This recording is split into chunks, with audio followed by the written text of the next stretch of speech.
Hey everyone, welcome to Collected Edition, the comic book show where I want to talk about comics and my father-in-law is too polite to say no. I'm Caden. And I'm Dan. Okay, let's get to it. So, I guess the book that we were talking about, I gave you a list and you said you had no context for Ultimates when I was texting you. I guess the first thing I'm interested in is how long did it take you to realize that this was an Avengers book, just beyond the title? I don't know that I ever really came to the idea that it was Avengers because, my only context for all of this is the movies, right? And I wouldn't have known that Ultimates referred to any of that at all. There was an Iron Man. Okay, there's, Thor is mentioned, and eventually shows up. But I never really thought of it as an Avenger. Honestly, I came into it. I'm naive enough about this stuff that I thought it was, the Infinites. Who are the other ones who've been on the Disney channel? There's it doesn't matter. It's a series of the Defenders. No, it was like the Eternals. That's what it was. The Eternals. Okay, yeah. I thought that's who we were going to be talking about. And I'm like, Ultimates. Who are these? I know all these people. So yeah. I don't know that I ever really thought, oh, this is Avengers. Even though, it's Nick Fury. Even when you were reading the book. Yeah, because they never say Avengers. Yeah. It's Captain America, but I assumed it was like a sub team or something like that. I guess I should probably introduce the book. We're talking about Ultimates, 2002, written by Mark Millar and drawn by Brian Hitch. This entire book is born out of like Marvel pulling themselves out of the gutter and the comic book industry pulling themselves up along with it. So just for a little bit of context, in 1993, the comic book industry was $1 billion industry. Do you want to guess what it was by the end of the decade? By the end of the 90s? Yeah, by the end of the 90s. You said $1 billion? It was $1 billion industry at the peak. 250 mil. You're dead on. It was $270 million by the end. Okay. Marvel had filed for Chapter 11 bankruptcy, roughly, I think, 96, 98. They are, pulling themselves out. The only, savior that they have at this time is Joe Quesada. He was a famous comic book artist at the time who had jumped ship from DC to Marvel and was doing Marvel Knights, which was in continuity, but they were, darker, edgier stories. He was bringing in famous people like Kevin Smith to write Marvel comics. And then around 2000, Joe Quesada is promoted to editor-in-chief and Bill Jemes is promoted to president of the company. He was an outsider. He did his background in trading cards, had zero respect for comics. This was his thoughts on Marvel at the time. We were publishing stories that were all but impossible for teens to read and unaffordable to boot. And he thought that all the characters were middle-aged. And he was like, what we need to do is we need to take these middle-aged heroes and turn them back into teens to make them more appropriate to teens, was kind of his whole angle. I would argue that this book doesn't really do that. And it feels more like it was written by a teenager. This book was intended to be that? Well, I think, and this is kind of the start of it, is the Ultimate Universe starts in 2000 as a result of Jemes coming in and looking at everything and talking to Quesada and being like, hey, we have 45 years worth of continuity. Our only readers are middle-aged men. How do we get this fresh? How do we get this new? And Quesada's alternative was, okay, hey, I could write a book about, Peter Parker's nephew. And, that will give us our hip new angle. And Jemes is like, no. So we're going to just start our own new universe over there. And we're not even going to touch or interact with, the main 616 Marvel universe for 15 years. So the first book out of the gate is Ultimate Spider-Man, which is written by Brian Michael Bendis. And it's art by Mark Bagley for the first 100 issues. And it's fantastic. It's really my gateway into comics as a whole is Ultimate Spider-Man. So I think in that initiative, it really did work. And that's the book that everybody remembers. Eventually it gives us Miles Morales and it evolves into its own brand. But apparently at the beginning, the big book that was a huge success was Ultimate X-Men, which sold 117,000 copies in the year 2001. And it's written by Mark Millar. Oh, so okay. As a result, while Bendis is kind of the golden goose of it all in the long run, in the short term, in the moment, they're like, Mark Millar is our guy. we're going to turn down Bendis's pitch for X-Men and Bendis's pitch for Avengers, and we're going to give it to Mark Miller.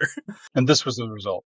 Yeah, and this is the result. Is they're like, okay, and this is the other thing is Mark Miller, before he took over X-Men, he was quoted of not knowing anything about the X-Men and having his only point of context being the 2000 movie.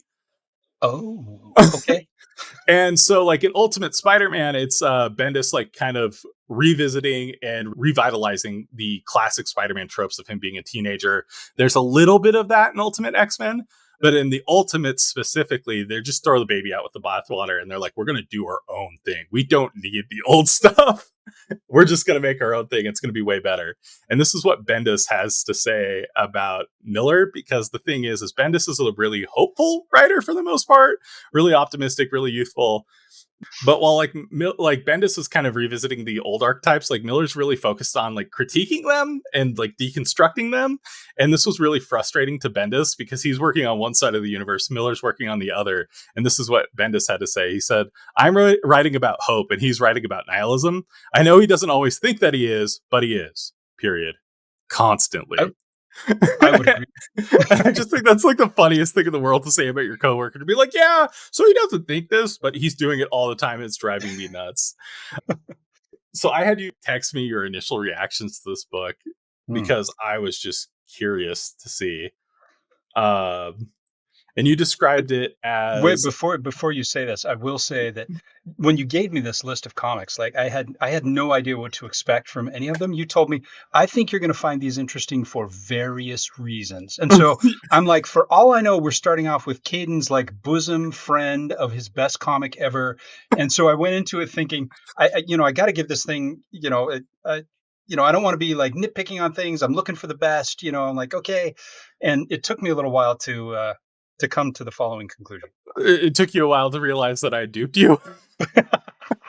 I figured there'd be one of those in there. I wasn't ready for it to be the first one. Oh, well, and I think this is the perfect one because this is the book that everybody says the MCU is directly inspired by. And I say to that, are you freaking crazy? Like maybe visually, and that's it. But you just, you texted me and you said, "I just read 4 issues of Nothing Burger, followed by a Freddie Prinze Jr. documentary wrapped in a domestic violence squawk." Which I think is a fair point, and I think that gives us a good jumping off point for this book, and to go into the premise of it, which the plot is really razor thin. The first issue, we open up on it's the classic Cap gets stuck in the water, he gets frozen type of story. It doesn't really do a whole lot, but like you said, there's some notes in it where you're like, this seems weird. For me in particular, it's the fact that Cap is like, he's referring to his troops as ladies. The implication is that he doesn't use a parachute because it's for sissies. Right, yeah. Like, this bastion of hope and virtue is like being portrayed, and in all fairness, I do think it's interesting to portray him as somebody from the 1940s with that type of, differing, like not politically correct, I guess, outlook on life. But it is still weird to see essentially the Superman allegory for the Marvel universe to be portrayed in this way. Right. But it's nothing too exciting. There is a tease that like, okay, the whole point of the book is or the whole point of the first issue is that the Nazis have a nuclear missile. They don't know where it came from. Cap implies that it's aliens, which is actually paid off in future stories. Okay. It's paid off in the next volume. I did not want you to have to suffer. I will probably not be reading that one. Yeah. I was like, yeah, Daniel doesn't need to suffer. There was a brief moment I read it actually before we recorded this, and I was like, I should ask Daniel to read this. And then I finished it. And I was like, yeah, no, this is not worth its time. But it just sets up the story. I don't think it actually does anything differently. Like, this was the highest selling book of 2002. Wow. And this first issue. And really, for me, I'm like, I don't know if it's really adding anything new or like, new, or exciting in the way of like this new Ultimate Universe. Yeah. I don't know. What did you think of the first issue in particular? Well, I thought the World War II art was gorgeous, actually. Mm-hmm. Like the up and down camera shots with the rainfall and the just the packed screen. Like, it was so cinematic. Like, literally, I could almost hear the the explosions happening and everything. Because I've seen movies, plenty of movies with that same vibe, and I thought the art really captured it. But there was some breaking of my suspension of disbelief here and there because I'm like, okay, they're Germans, they've got a nuclear rocket, okay, that's fine. They're in Iceland. Why are they in Iceland? Oh, right, because Cap has to fall in the water, right? He And I'm needs to like, be oh, all conveniently right. close to a glacier. No, well, and it's funny that you describe the art as cinematic because this is the book that actually game changes, I think, comic book artwork for like the next decade. Mhm. So Brian Hitch is introducing what we've come to call widescreen comics. So he's deliberately going out of his way to evoke movies, to evoke like that widescreen, IMAX style format in the Mm. art, where instead of like the little square panels, almost everything is big, rectangular, cinematic. And honestly, I think the art is actually the standout of this book. Oh yeah. Oh, such attention to detail, foreground, background. He adjusts the level of detail, which of course is I mean, standard art stuff, but it's so, like, I think he does a good job even of implying what's there, Mhm. without making it so vague that you're like, what the heck is that, right? Well, what stands out to me is like that scene in the first issue where like Cap is hanging on the bottom of the plane right before he's about to roll off. Like, Uh-huh. I feel like a lesser artist, I'd lose track and I'd be like, what am I looking at? I'm just looking at the plane. Where's this guy? But the fact Yeah. that he's, like he's shadowed, you don't really see him. And I love this Captain America outfit. I think it's actually one of my favorites. Like, I don't know why. It just speaks to, I'm like, yeah, that's cool looking. uh, to the point where I think they adapt most of it. They fix the helmet. The helmet is kind of the issue that I have, like where he has like Mm. the leather piece Yeah. underneath it. But they use this like this costume in Captain America: The First Avenger when he goes, on his first outing as like a real like Right. super soldier when he rescues Hmm. Bucky. This is the outfit that he uses. Right. And I guess the other big change here is Bucky, because in the original continuity, Bucky is more of a Robin figure Hmm. than he is like, he's not a peer to Captain America. He's like a younger brother figure that is a teenage sidekick, where here he's, his friend, which I think the best gift that we got here is that it's later going to be hybridized and used to much better effect in the MCU. Yeah. I think so. I think the one thing that's odd about this first issue is the last, like, what, 3 pages with Tony Stark, Right. because it really feels like it's just the beginning of chapter 2. Because chapter 2 is where we meet the rest of the Ultimates. And I guess, what was your impression of, Tony Stark, Hank Pym, and I guess Janet Pym in this continuity?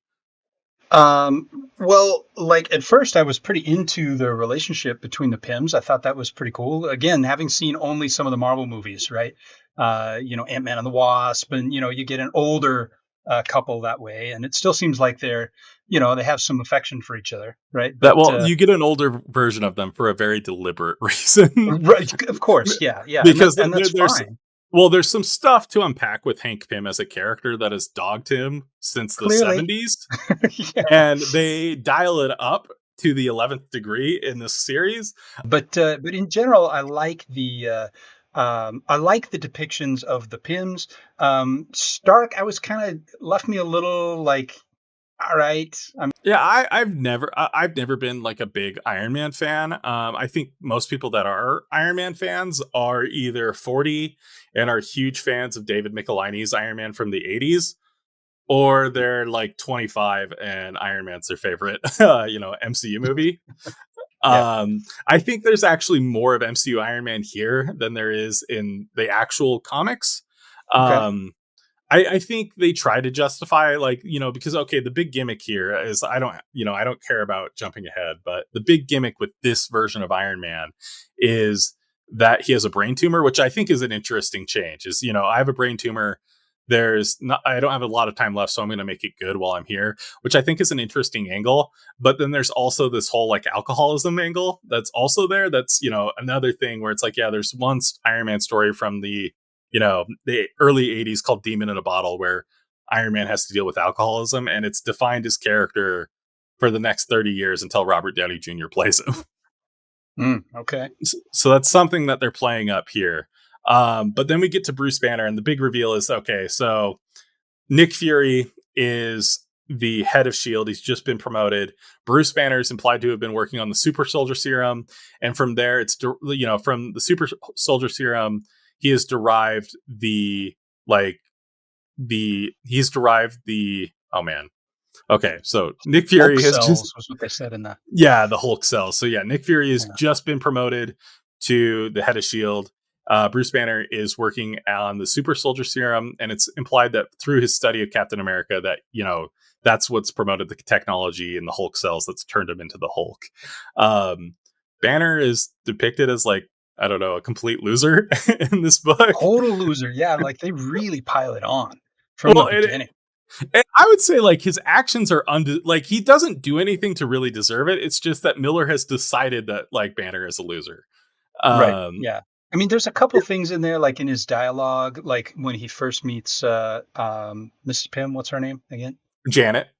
Janet. Yeah, he meets Janet Pym, and she's driving back with him to the facility from the helicopter, right? And he's like, "Oh, my girlfriend decided that I was toxic, and whatever."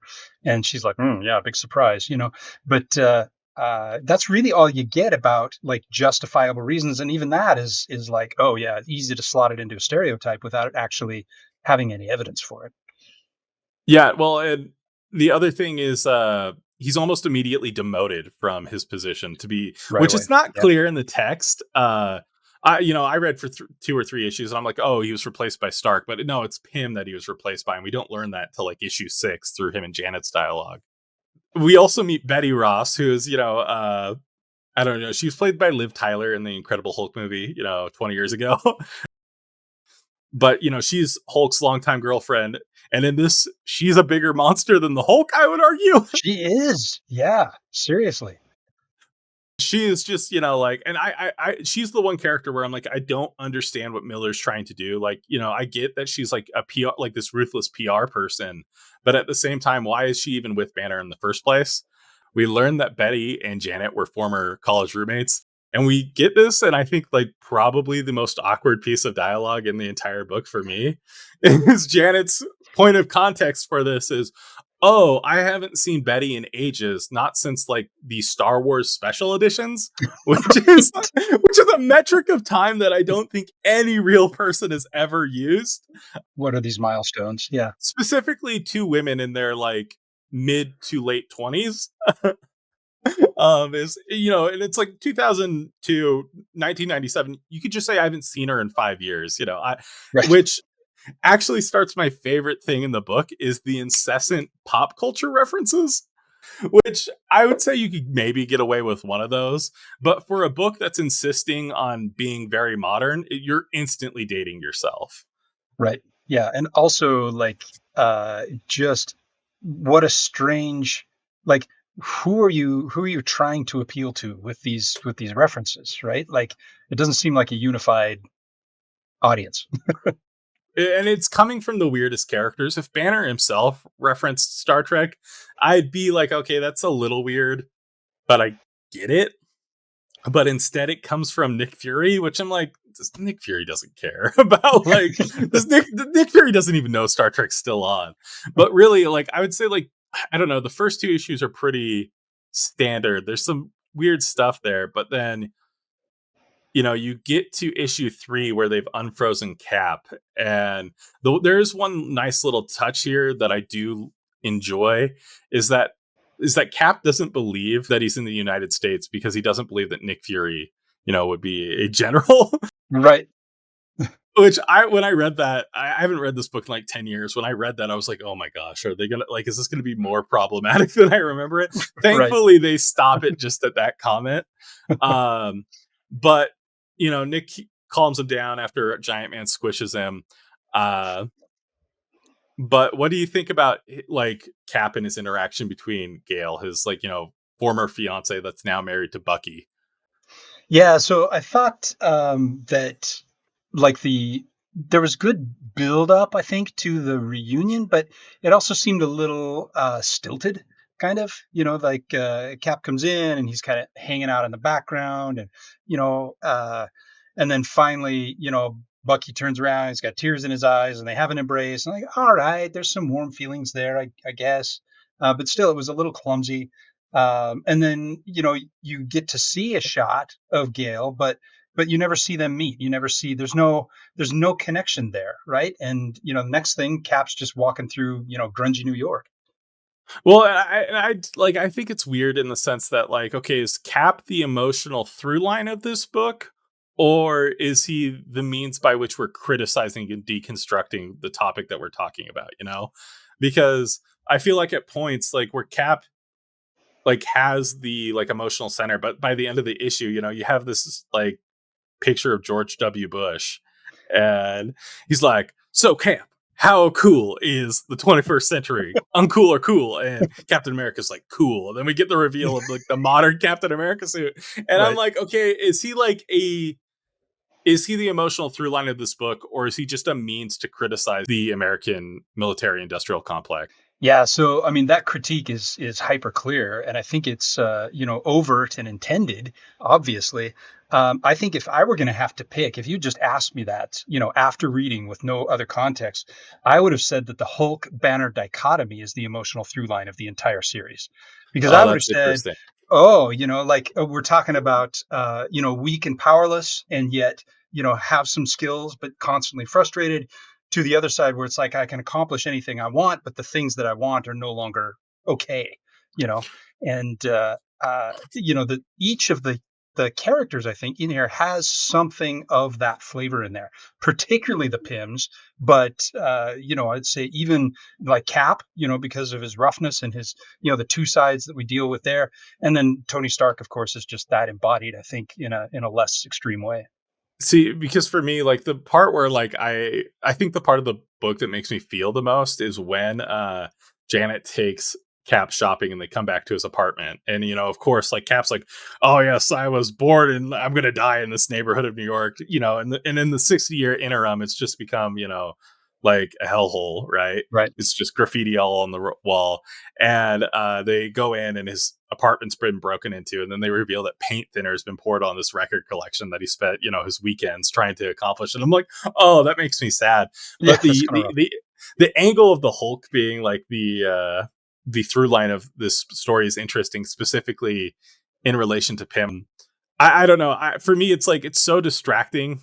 For me, this is like a clear critique of America's reaction to 9/11, Oh, because the whole sentiment behind the Ultimates initiative is that they've had one supervillain attack, right. which at this point in this universe is actually completely incorrect. I think what Miller's referencing is his own X-Men book where Magneto has threatened the White House.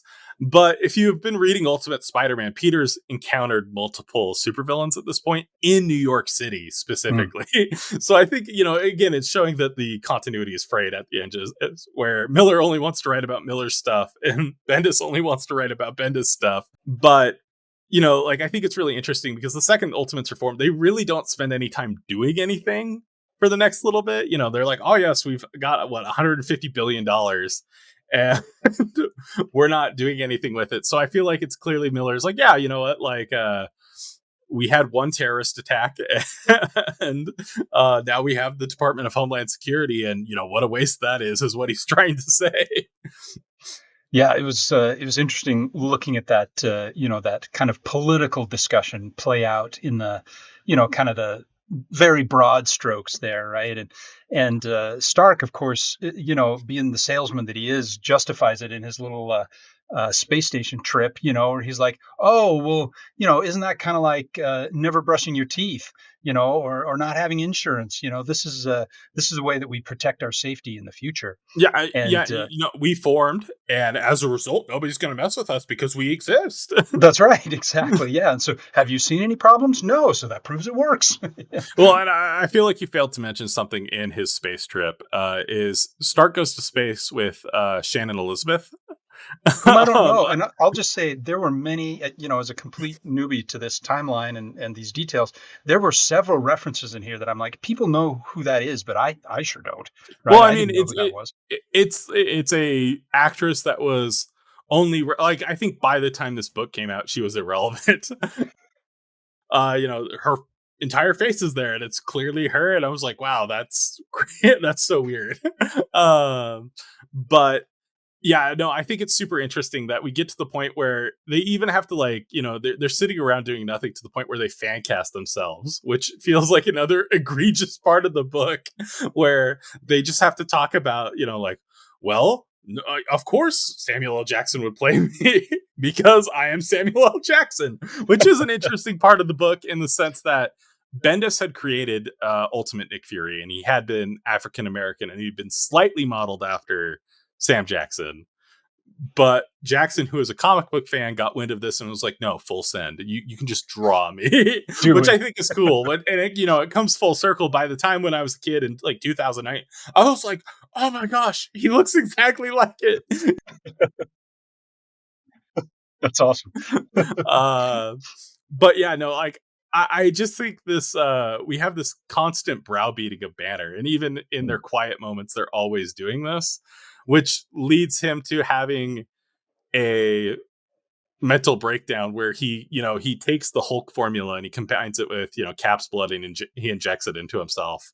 But only after I what do you think is the impetus between Banner doing this? Is it the fact that they compared him to Steve Buscemi in their fan casting, or is it the fact that his girlfriend is on a date with Freddie Prinze Jr.?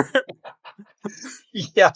Well, I don't think it's that because the injection event, he called her to tell her that he had injected himself while she was there with Freddie Prinze Jr., right?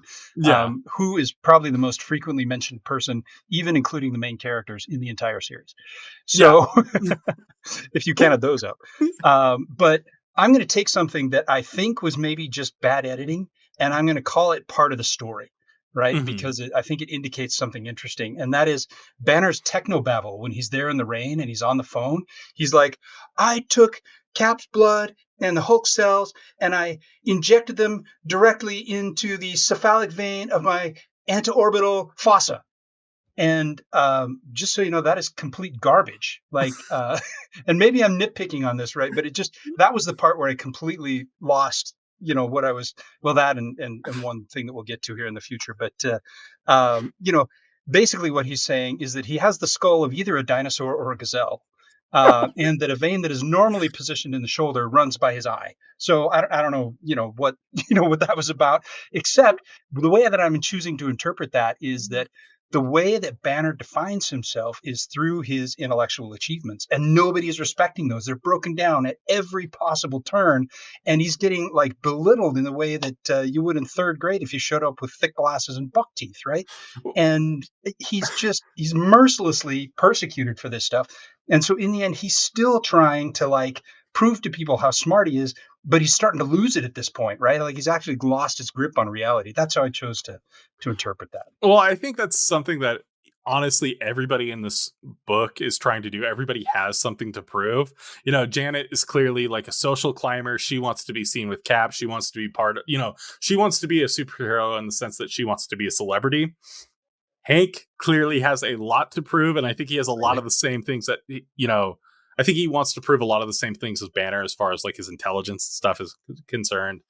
And I think the only person that really doesn't have anything to prove is Stark to some degree. Because even Thor, who's in these first like 3 or 4 issues, he's not really in it a whole lot.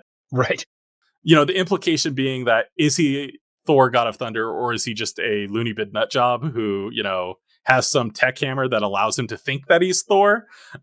Which I think is actually an interesting spin, which would Hmm. have been more fun if they'd leaned into it in that first Thor movie. Agreed. Uh, which even then, I think actually Thor is somewhere like a character that I really want to discuss in the sense that I think what Miller's trying to say with Thor breaks down really quickly in Hmm. the sense that like he's supposed to be this anti-establishment character who's against the American military industrial complex. Right. But then at the same time, he is this self-help guru who has several published books and makes like talk show appearances. So, he just had like, yeah, like Stark is the third richest man in the world, but Thor ain't doing so bad for himself. Well, I have to disagree a little bit on Stark, right? I think, the whole thing that you mentioned earlier with him having the brain tumor, I think that's exactly what drives him to prove something. He's trying to prove Mhm. something to himself himself, if nothing else, that Yeah. he can kind of atone in some way, or at least counterbalance, the other things that he's done. And, he has his own morality or own code that he's trying to do that with. But he's just as interested in results of his own actions as anybody else is. Yeah, I think that's fair, especially with that. Like, he's always like cleansing. It's like he's always into new age stuff. At the beginning we see him in Everest. He's like doing a detox of some sort, and then we got back to his like mansion, and he's like hawking everything. He's donating everything to charity. Yeah, so I think that's a fair thing where he's always trying to. Honestly, to some degree, I think Stark even might be like searching for identity. Like, I Yeah, don't think he that's how it knows who looks. he Yeah. is. Yeah. But yeah, so we get back to Banner, and he's injected himself with the Hulk formula, and we get my least favorite depiction of the Hulk. I think. Well, okay, my second least favorite depiction of the Hulk in media, um, and specifically, I don't know, like he is a representation of Banner's sexual repression. Is the weirdest. I think what they're going for. Is that what was your take on it? Oh man. Well, I mean, I agree on least favorite. I actually, there were three panels in there where I'm like, "Oh, this is my least favorite drawing of Hulk that I've ever seen." And then I'm like, "Oh, nope, I'm wrong. This one is." And then the third one I'm like, "Oh, okay, new record." So like it was painful to watch. The dialogue was bad. You The mean this dialogue? yes, right. Yes, exactly. Yeah. So it's, you know, I can kind of get behind that idea of it being Banner's sexually repressed nature, because it is so infantile, so juvenile, so just utterly, not even self-aware. Yeah, I think that us reading anything into this is giving Miller too much credit. I agree. Yeah, there's not any depth there. I will say it was better written than I remember it being, in the sense that I had constantly remembered Hulk at one point declaring, Hulk is the horniest one there is.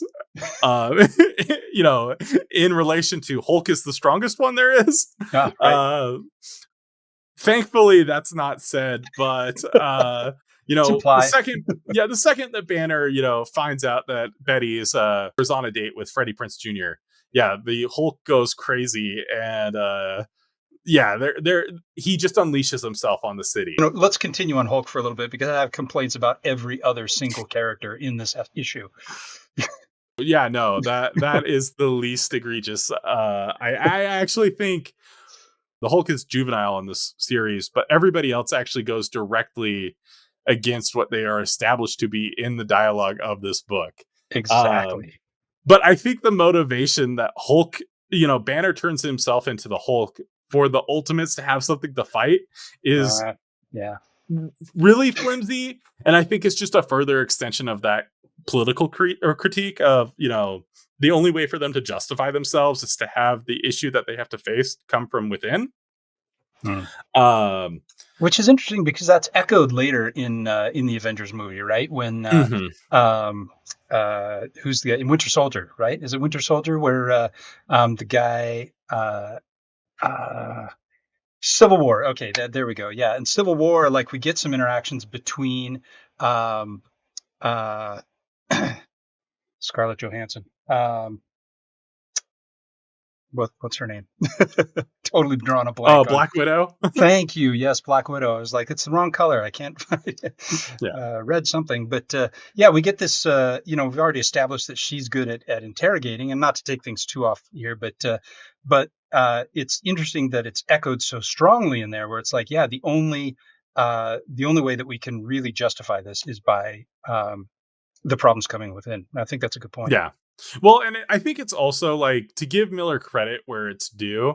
The Avengers fighting the Hulk as their like kind of first big deal. That's actually the plot of the very first Avengers comic by Stan Lee and Jack Kirby from the 60s. Oh, Is that Loki, it manipulates the Avengers and the Hulk into fighting each other.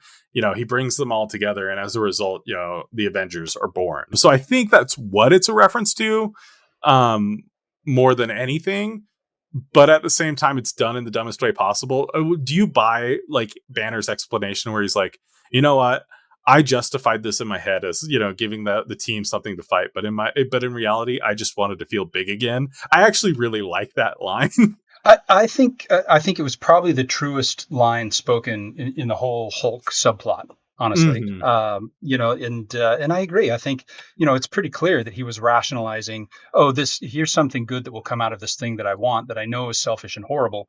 But I'm going to do it anyway. So hopefully you guys like it. Well, and then it's also like horrible because it's almost immediately implied that he kills 300 people and Right? Yeah. that he eats them. Yeah. Eats the corpse, steals their pants, drinks their beer. So just morally wrong all the way around. Yeah, you know, like a giant, like a teenager. The Ultimates have to scramble as a result, and you know, the entire book we've been talking about how like Cap is this tactically gifted genius, Yes. and he rolls out with the dumbest plan I have ever Here's the seen plan. in a superhero comic, where he's like, you know what? I'm going to throw you guys at him one at a time. And we'll just hit him until he falls down. Like Yeah, we're gonna genius.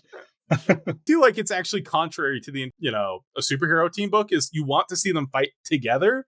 Okay, they send in Pym, which for some reason, you know, and I think there's that scene where they airdrop him in. You know, Like, he's what is up with that? It's easier to airlift him on a Chinook than it is, in nets, than it is to like get him there and be like, all right, now put on the giant leather suit.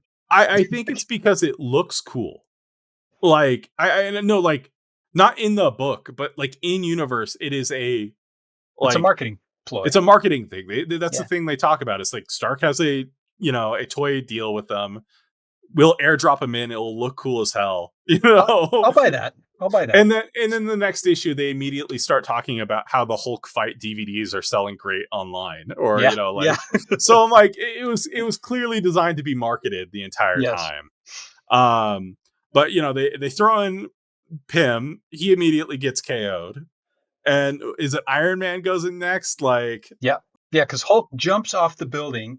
And, given I got, just to be 100% transparent here, Hulk jumps off the building, gloms onto Giant Man's face. And the way the panel is, I'm like, okay, Hulk was just talking about how horny he is. Is he actually humping his face here? Because that's what it really looks like. that's something I didn't even think about.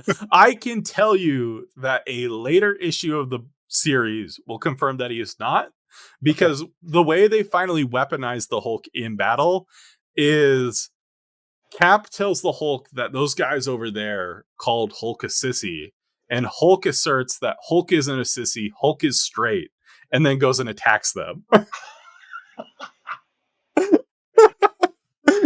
So, you know, I think your reading is actually completely valid, but you know, by issue 10, there's a decent counter argument. Well, we could talk about the wording on that. I don't think that's definitive, actually, but Yeah. we'll leave that for a later time. Uh, so you know, they send in Iron Man, and I think if there is a plan at all, is they're trying to lure Hulk to a specific location. If so, that's not clearly established. Um, Iron Man gets waylaid. They send in the Wasp, who Oh, don't forget though that first they have to I don't know if it's marketing for New York or what it is they're doing, but they're like, "Oh no, we're around too many people and too many buildings. Let's go someplace safe. How about Grand Central Station?" And granted, it had been evacuated, but still like it's so Hitch can draw Grand Central Station. You know, like if you have an artist that talented, you got to give him space to work with it. yeah. But you know, then they send in the Wasp, who I think it might be.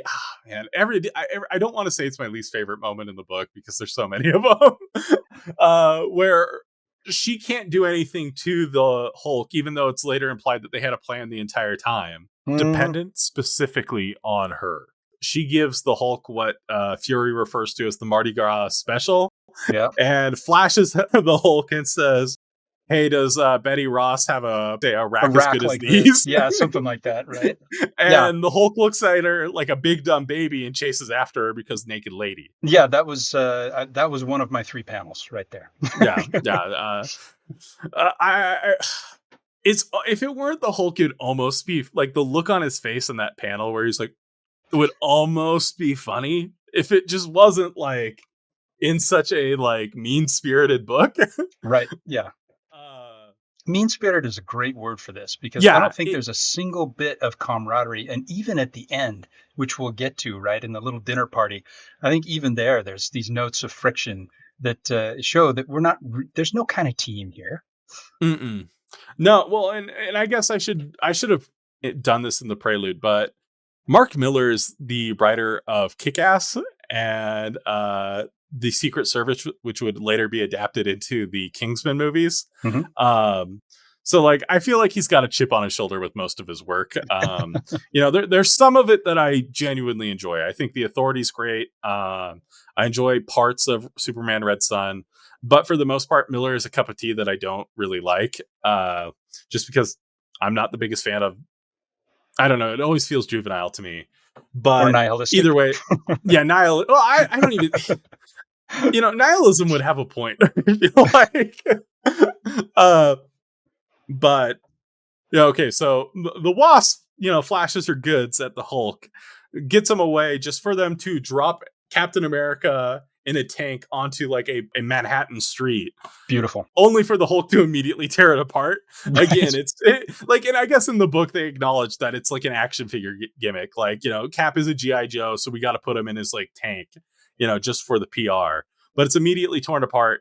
Cap is immediately like thrashed by the Hulk. He's about to be killed, and this is where the tactical angle of it just falls apart for me. Is they are saved by Deus Ex Thor, uh, Right. you know, and Thor, and arguably, I think like in this specific issue, the coolest moment, Thor comes out and starts wailing on the Hulk. Right. But the way they ultimately defeat him is by having Janet get into the Hulk's ear and disrupting his equilibrium. Or the Hulk part of his brain, which wasn't clear what Yeah. it was. Yeah. Either way, she shrinks herself, which breaks the rules of the book, because earlier in the book they established that she can only be an inch big, Right. and Yeah. the Hulk is like big, but he's not so big that she get like. So she gets small, gets in there, fries his brain. He turns into the Hulk, and he's like, "Oh, what's going on?" And I do like the scene where Cap is like, "Oh, don't worry, soldier. We're just gonna get that like gash on your cheek patched up." And he's like, "But Cap, I don't have a gash." I don't have a gash. And then goosh, Boom! gets him in the face.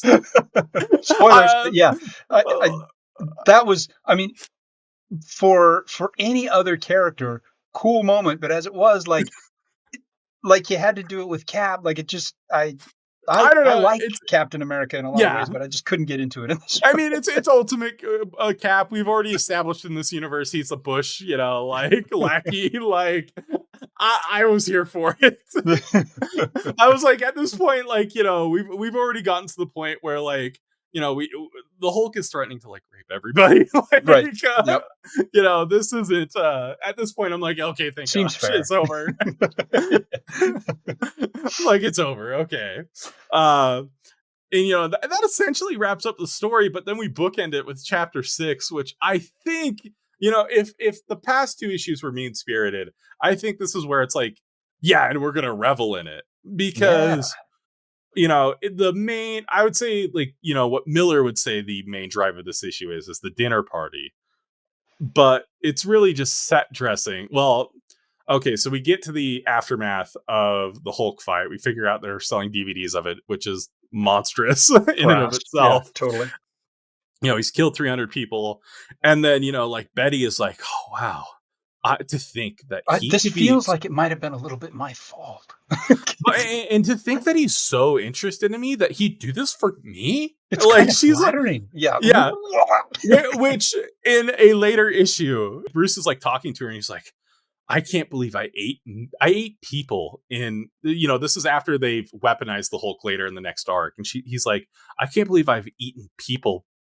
I can still taste them in the back of my mouth. And she's like, you know what, Bruce, seeing you just lay into those 18 men, let me tell you, it did something. I'm going to talk to Fury about conjugal visits. And I'm like, whoa.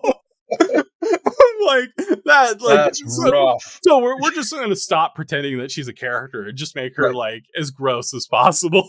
Yeah, for real. But either way, like okay, Tony's hosting a dinner party with Cap and Thor, and Janet's getting ready for it. Oh, hold on though. You can't neglect here, my boy Jarvis, Oh, who I was like, go Jarvis, man, I'm rooting for you, bud. I okay, I have a lot of questions. I love Jarvis as a character. He's one of my favorite Marvel characters. Yeah, Who unfortunately in the MCU has been relegated to, the AI, which I still like. It's just that, we have another prolific superhero that has a butler, yeah, and I understand why you'd skip it. Like right. I get it. But I just love Jarvis because he's more of an Avengers character than he is an Iron Man character. He's the one that takes care of like the base and stuff like that. Okay. Avengers Mansion, he's the one tidying it up. And I don't know, I just love Jarvis, and he's actually the best written character in this book. Yeah, yeah.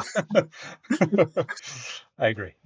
And I can't remember, is he going for, is it Cap that he's I interested don't in? I didn't catch that he was particularly like he was definitely there for the scenery and Uh-huh. showing off his new waistcoat, right? But Yeah. I'm not sure which one. If he had a particular favorite, I think he would have gone either way. Yeah, no, I dug it, but like, yes, Jarvis is throughout every issue. Jarvis is my favorite. Every time he pops up, I'm like, I love this interaction. Um, yeah, but so Janet's getting ready for it. I think at this point, like the social climbing is clear. I don't know. I don't get the implication because they imply that in the media she's been seen with Cap a lot, Yeah, but they haven't been doing anything. Like right. like they're coworkers at this point. Like I don't get what to sensationalize about it, but either way, she goes down, and Hank's working on the Ant-Man helmet, and he's clearly a manic depressive, which is I think something they cleverly set up in issue 2 is when she walks in and we're introduced. Janet holds up a bottle of Prozac, Right. which I didn't catch until this last reread. But he's in a manic episode, and okay, I guess for context, in the original Marvel continuity, Hank Pym hit his wife once, uh, and in the 70s, and it has plagued his character ever since. It's like inescapable. This guy created Ultron, and he hit his wife. Those are the two things like Hank Pym is known for. And in this, they go for it. I don't know. What was your reaction to this fight? It was repellent to me. It was hard to look at. Mhm. Yeah. Just seeing it escalate. It escalated so fast and so unreasonably. I would say that in modern times there would have been trigger warnings here, right? Like Well, whether you believe in that or not, I think that they would have been asked to put them there because like I've seen similar situations in real life, and I'm like, oh yeah, this looks nasty, ugly, right? And it's just not similar in any of that, but just yeah. the fact that there's like domestic violence, right? The fact that I've been close enough to see that happen and been really, really terrified by it, and watching that happen here was really uncomfortable because they don't soft pedal this at all, man. It's the ugliest part of these two people. Well, and the implication that this has happened multiple times, where he Yeah, says, like there's that moment where she shrinks and starts shooting him, and he says, "Oh, no powers," and what right. does he say? You always know you come out on the bottom of this situation. Why do you keep doing this? Like, Yeah. just Well, and ugh. even earlier, like when he first is taking the 60-foot man out for a spin, right? She holds up her wedding ring and is like, "Oh, I think this is a new start for us," right? Yeah, Indicating that this is like probably an on again, off again thing, yeah. that has just kind of hit its peak here. Well, Which, and oh, well, I think it's super interesting that they refer to her as Janet Pym, Mrs. Pym, Mrs. Pym the entire book, because in the real continuity, you almost exclusively refer to her as Janet Van Dyne. Even when mm, they are married, I don't think she takes his surname. So they're really leaning into it, and it's like one of those things where I'm interested in it, but like almost like in a grotesque, like Lifetime sort of way, where I'm like, this is just not, you know, I'm interested in seeing how these characters play out, but I don't like it. No, no, not at all. I think that the whole thing was gratuitous on many dimensions, and I, I mean, I don't know what we're. I think we could have plumbed the depths of their depravity, both of them, without necessarily going into all that detail. Well, what I do really like to some extent is the conversation that they have before the fight actually breaks out, Hmm. where we reveal that like Pym isn't a okay. So the entire background of the Ultimate Universe is genetic engineering, and it all stems from the Super Soldier program from like Cap.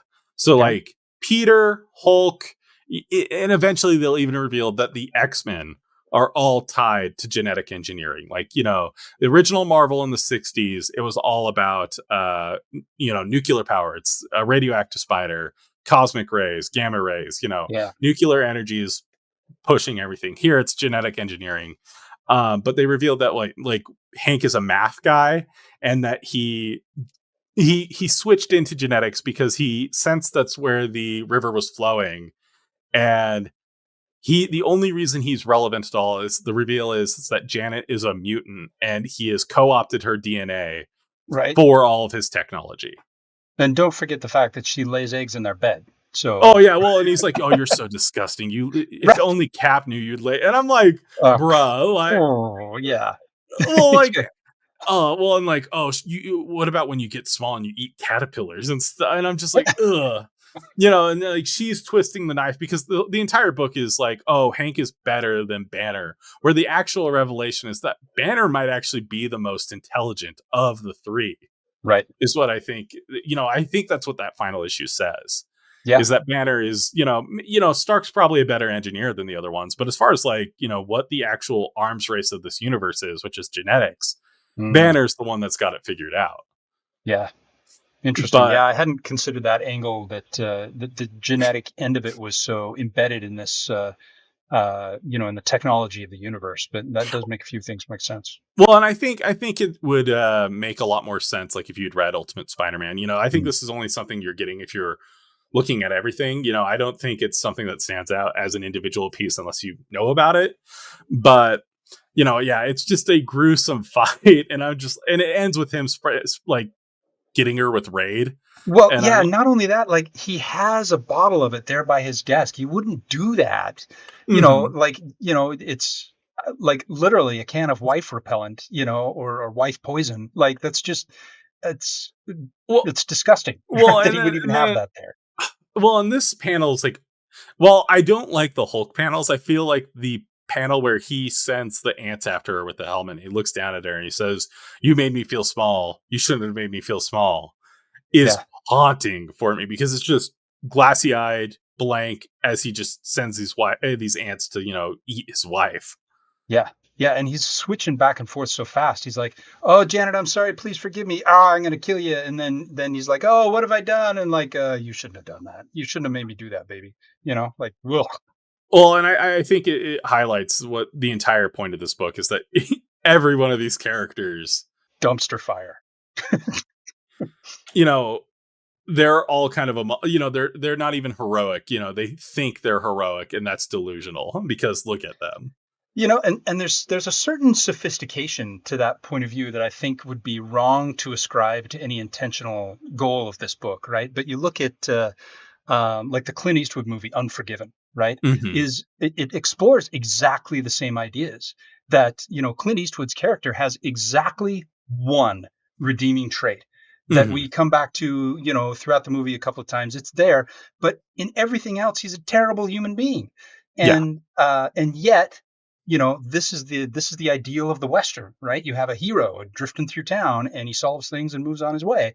And they've totally deconstructed that. And here it's like a naive reflection of that says, our heroes really aren't heroes. We can't depend on them. Just because they're stronger doesn't mean they're better. Well, and I think that's something that's come full circle in comics, especially recently. The whole point of books like this, and Watchmen in particular, is like you have to be like mentally ill to some degree to want to be a hero like this. Yeah. Where I think now, like, you take a character like Superman, and the understanding is, what's naturally, you know, the most super thing about Superman is the fact that he's that innately good. You know, Mm, that's his biggest superpower. That's the biggest fantasy element of it, is that innate goodness. And that's what we're buying into. I think we've kind of come full circle on it. I hope. I would like to revisit like the new Ultimate Universe and Ultimates eventually to see like, you know, the comparison, because in the new Ultimate Universe, the world is darker, but I think to some extent the heroes are brighter, which is something that I find much more interesting than mm. whatever this is. Uh, but okay, so that is the I would say that's the gut punch of that issue. But then there's also the dinner party angle where Mm. I think you had actually a much more interesting read on this than me. Because for me, like I was so distracted by the domestic violence that like Yeah. it just washed over me. But it sounds like, you know, you think the dinner party is emblematic of the fact that they're not even a team. Not emblematic, but I don't think it can be evidence for the fact that they are. I think Hmm. the camaraderie that they have is superficial only, you know, and they're still each of them totally self-absorbed in their own Yeah, worldview, desires, goals, right? And any connection that they have is purely in the way of how can I use you to achieve my ends. I don't think yeah. that's the hallmark of a team. Well, yeah, because Thor only shows up because Bush agrees to, you know, double what budget is it? The Yeah, the international aid budget. Yeah. yeah, well, if only Thor could be in 2025. uh but yeah, no, like yeah, I didn't even think about it. It's that they're all using each other for a means to an end. Do you think that applies to Cap too in this scenario? Oh, absolutely. I think he's the one who's most clear with, actually. I think he's Hmm. the text and the others are subtext, really, because Thor at least comes across as, I've got my own agenda and I'm up and open about that, you know. Yeah. And so, I can respect that, even though I think it's, like depicted not very well, right? But Cap is he's kind of a little Machiavellian about it, right? And he's going to arrange things is how it seems like. Okay, how can I set this up so that I get free use of Thor, who's not going to Hmm. require payment for this, right? and Oh and yeah, you can tell the wheels are turning already on how am I going to exploit this loophole I just found. yeah, no, I completely forgot about that interaction, but you're 100% right. And I think that line of dialogue would work if it came from Fury, Yeah, totally. Yeah. because it's almost supposed to be played as a laugh. But Yeah. I think if it came from Fury, it would. But coming from Cap, yeah, it's like it's a stain, you know, on It the is. Yeah. character. Yeah. It's very what's the word I'm looking for? It's like backroom, boardroom kind of negotiations where it's like, we're good buddies on the golf course, but you Yeah, go back and the knives come out, and it's very much a play that everybody agrees to. yeah, no, that's a good point. Yeah, so I don't know. I guess my big final question, I guess, is there any other thoughts that you have on the book, or Uh, Overall themes, I mean, there's a ton of tiny things we didn't have time to get into, oh that man, are just ridiculous, right? But I think what it left me with was really a feeling of emptiness, right? I think I mentioned hmm that in the longer quote that I gave you, right? Is that I was just appalled and felt like, oh, I feel much worse now, which I totally resonate with. The guy's depiction, or not depiction, but characterization of. As the other guy as being a nihilist, right? yeah.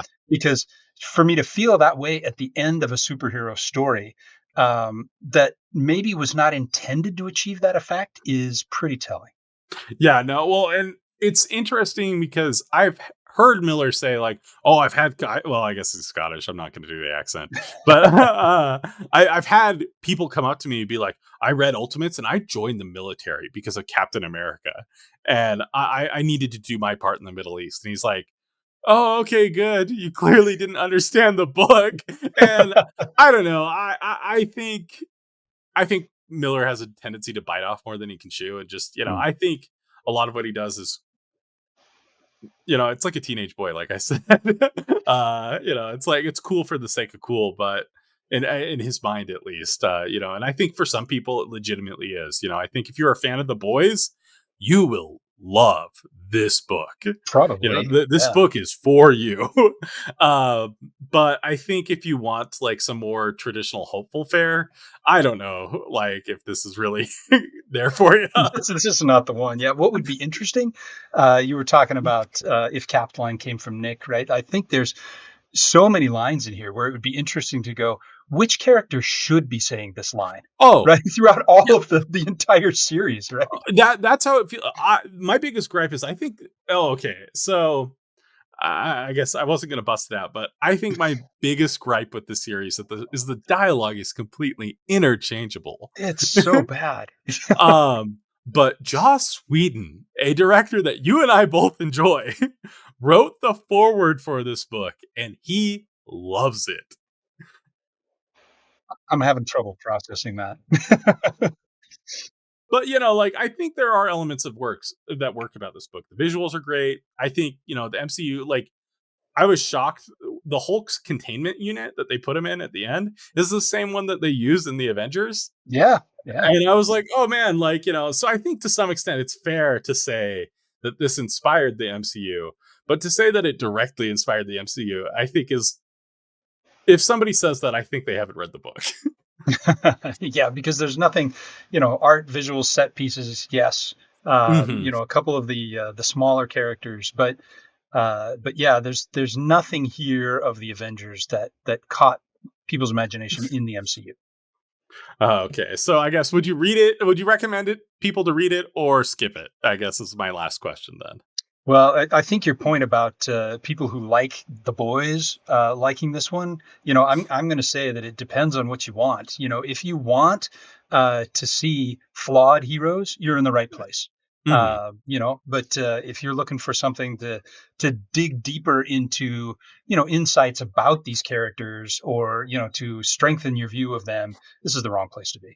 Well, and I was about to say, like, I think if you're 17, which ultimately proves Jim S's point about writing books for teenagers, if you're 17, you're going to think this is the best thing you've ever read. Probably, yeah. Uh, luckily I read it when I was, I guess I've read it as a teenager, but my first encounter with it was when I was too young to even process what was happening.